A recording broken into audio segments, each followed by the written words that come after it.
ગઈકાલે રાહુલ ગાંધીએ સ્ટુડન્ટ્સને સંબોધન કરવા માટે એક પોલિટિકલ ગેધરિંગ કરી હતી.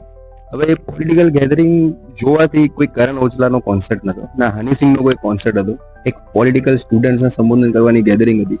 બટ તમે એ જોયું હોય તો તમને ખ્યાલ હશે કે કોઈ કરણ ઓજલાના કોન્સર્ટથી ઓછી એની વાઇબ નથી.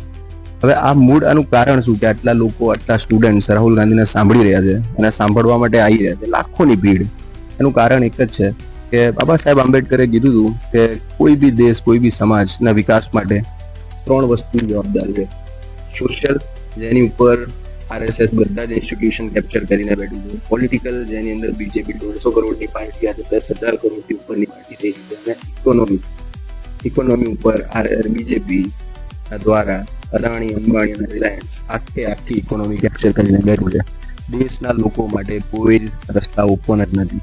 અને હવે સીધું રાહુલ ગાંધી આને ઇન્વેસ્ટ કરી રહ્યો છે. બીજેપીએ લાખો કરોડ રૂપિયા રાહુલ ગાંધીની ઇમેજ ખરાબ કરવા માટે લગાવી દીધા. પણ તમે ઇમેજ ખરાબ કરી શકો, બટ સાચા માણસને તમે કેટલો ટાઈમ સુધી પબ્લિકને ફોટો બતાવી શકો? એક ટાઈમ આવે અને એ ટાઈમ હવે આવી ગયો. એટલે હવે આ વસ્તુ વધારે લાંબુ ટકશે નહીં. ખોટા ભાષણ, ખોટો પ્રચાર, આનાથી હવે આ દેશના લોકો મૂર્ખા બનશે નહીં. અને જે બનવા વાળી જનરેશન હતી એ હવે જતી રહી રિટાયરમેન્ટ સુધી. હવેની જે જનરેશન છે ને, એ દરેક વસ્તુને ક્વેશ્ચન કરે છે.